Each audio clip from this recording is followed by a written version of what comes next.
Corps. The Continental Congress established the Marines on November 10th, 1775 in the lead up to the American Revolution. The first recruiting headquarters was in the Tun Tavern on Water Street in Philadelphia. That is considered to be the birthplace of the Marines. The Marines are the only branch of the military that does not have a shortage of recruits right now.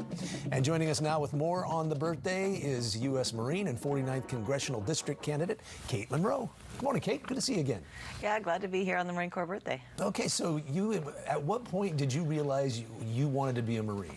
Well, funny story. I was in college and I didn't really know exactly what I wanted to be yet, like a lot of people do. And I said, you know what, I'm going to go serve my country, get a good testimony, get some hardship and resiliency under my belt. So I was going to go in the Air Force, but the Air Force recruiter was nowhere to be found. Maybe that's why they have a recruiting crisis. I don't know.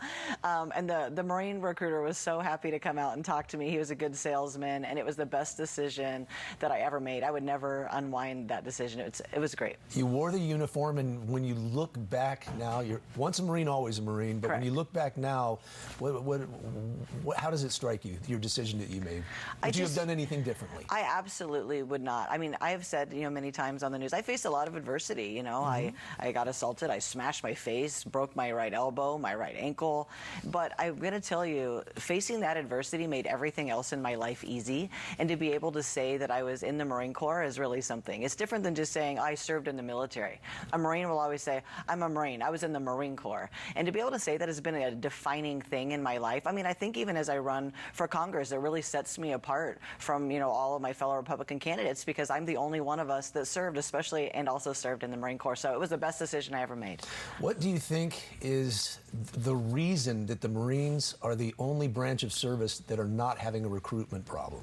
Well, I think that they've held their esprit de corps. They've held a certain standard. They want it to be hard to get into the Marine Corps. I mean, the Marines are first to tell you, nope, you don't make the cut, because we have to be battle ready. Every single Marine goes through the entire training to be a grunt. Even if your job is something else, like I was in the intelligence field, you still go to warfare training. You still learn how to fire every weapon, how to throw a grenade. I mean, every single one of us could go to battle and be on the ground, and that's really the difference. And so when people look at the services and they come from a lineage of Marines, they're going to stay in that track. And if they look at all the other services right now with their wokeism, the Marines don't have that problem. So they're like a bat signal to everybody who wants to be in an esprit de corps type of service. One thing that's always struck me about the Marine Corps, apart from others, is, and I want you to talk about this a little bit, the amphibious nature of the Marines. Well, I mean, I think we're attached to the Navy. Right, we're partly the ground fighting force, but tactically, in order for us to get anywhere we need to go, especially if it's not here, just in the United States, anywhere offshore, we're going to be taken there by the Navy. You're not just the battleship can't park itself, all the way up to the land. So we go, a lot of Marines will be out with SWCC, a lot of Marines will be doing things with other Navy SEALs. So the amphibious warfare that we do, people don't realize, they think that's only the Navy, but the Marines have many, many specialized forces, and we will get to the ground however we have to. Well, and that's an interesting comparison. When the Marines go into battle, it's a Navy hospital corpsman that's going to go in. Correct. Right? And and we would say that a Navy corpsman is basically a Marine. I mean, a lot of corpsmen have combat PTSD. They're fighting right alongside these guys, doing everything they can to keep them in tip-top shape when they're out in battle. What would you say to a young person right now who's looking for direction like you once were in life, about even if they're considering going into the Corps? I would tell them absolutely do it. Even if it seems like a stretch for you and you're not even that athletic.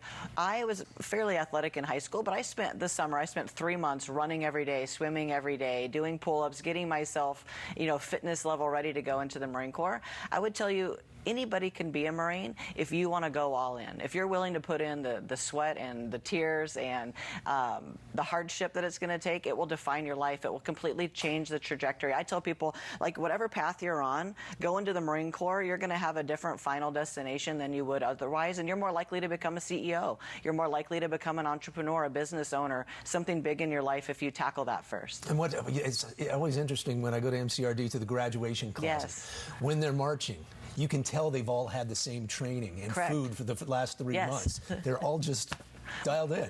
Oh, cookie cutter. I mean, it's so funny when parents, I remember when my parents went to see me, it took them a while to find me.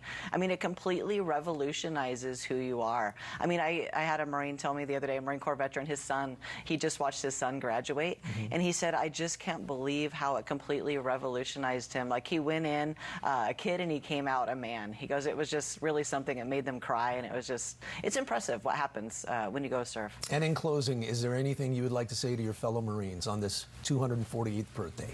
I would just like to say happy birthday, Marines. Of course, our service was born in a bar.